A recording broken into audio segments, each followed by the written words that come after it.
All right, guys, welcome back. 2018 Ford F-150 Lariat. This has the seat heater option. And with the seat heaters, whenever you would turn on the seat heaters, right there, you'd get all three red lights. You could select it down to 2 lights, 1 light, etc. And the problem was the actual seat heater itself wasn't getting hot. So I tested electrical connections. I looked up on forums, and this is what I found. So basically, I went and bought a brand new one from Ford.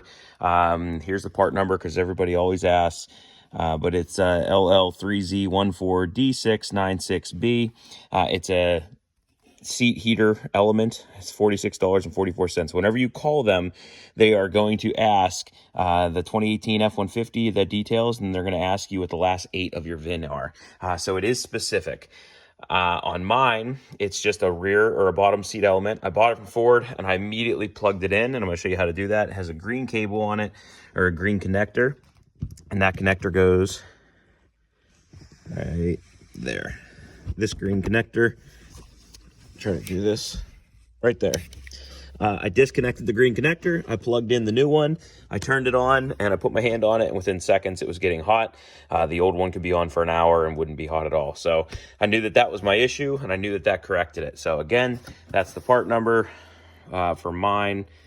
Pause the video, take a look at it, whatever, but it's called an element. So I'm going to move that out of the way, and I'm going to move this out of the way, and then I'm going to show you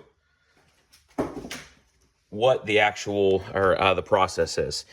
So you need a T20, which you can see right there, T20 Torx head. I just have it on normal screwdriver, and you're going to remove 2 screws, and the 2 screw locations are right at the front. Here is the first one, you can see right here, and the second one is at the back.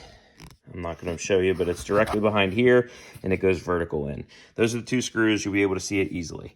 Once you do that, this top has a point that pops off, and then the whole thing slides forward, like so. Once it slides forward, you have your electrical seat connection that you'll disconnect at that time, like so. And then that piece can move out of the way. Next up is going to be clips. Now, I already had all this apart, and then I decided to make a video. So popping these clips off is as easy as pulling them straight down.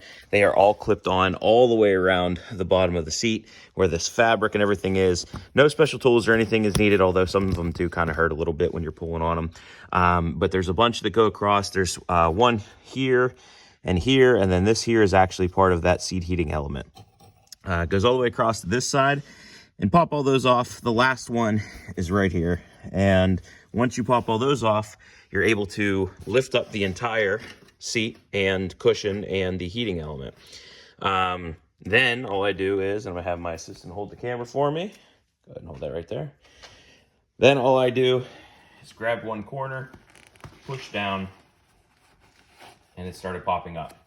Now, where all of these are, these lines, where all these lines are is a rack that I'm going to show you. It goes down into the seat cushion itself, and it has an orange clip that grabs onto it. Some people use a screwdriver to wedge it down in and pop it out. I found the best was to put my fingers, and I actually used 2 hands and glide it around, but basically push down on one and the other and slowly popped it up. They are only held in by glue into the actual cushion itself. You can easily rip them out, and you can also snap them. That is a risk that you run while doing this. Out of all the ones that I did, I was able to get them all out except for one accidentally popped out. Still not a big deal, and you can probably order this whole entire cushion from Ford as well if you call the Ford dealership. But I'm going to continue on here. I already popped all mine out, so once you get the one side out, come up to the other, get the other side out, then the entire seat cushion is going to come back. I'm going to show you what these little, what it looks like on the bottom of the seat. This is the plastic piece. It's almost like a little V, and it runs along the entire front and down each side on the seams. And down here, you can see where those little orange clips are. So if you take your finger and push on one side and push on the other with your finger, they will pop right out. They are a little bit of a pain, and you got to watch. So this is all tucked down in just like that. And generally, this is where the wires break. I actually can't find what's wrong with mine. I don't know where the wires break. Once you have that peeled back, then the next thing is obviously the element is already disconnected from underneath. It has a slight glue. And the new one comes with, I don't think it's glue. It's probably double-sided adhesive tape. And the new one comes with that as well, that you just peel it off and stick it back down. Peel that up gently, and then start grabbing from the back, and the wire and everything starts coming with it, as you can see. Still got some tape attached. So pull that up through, and then once I have it pulled up through, I will put the new one back in its place. I'll feed the wire back down through the cushion, glue everything, peel the tape and glue everything like it's supposed to go. And then all you do is push these down into it and snap them in place. I did it one at a time. And the reason why I did this the first time was, number one, to chase wires and see if there was a broken wire. Then number two was to make sure that I got the right part whenever I ordered from Ford. I didn't know if I'd be able to return it or not. So push that wire back down through with your new one, have the double-sided tape, put it all back in place, and then do everything in reverse order. I've done it now twice to the truck. It probably takes me, after I did it the first time, it was probably 6 minutes to get to this point that you see here. But I hope that helps someone out. The biggest thing, like I said, is you can go to the Ford dealer, order this part. It took 1 day for it to come in for me. And then just plug it in underneath the seat, once again, with that green connector right there. If you plug it into that green connector, you're going to be able to turn it on and immediately be able to check the seat heater to see if that was your issue.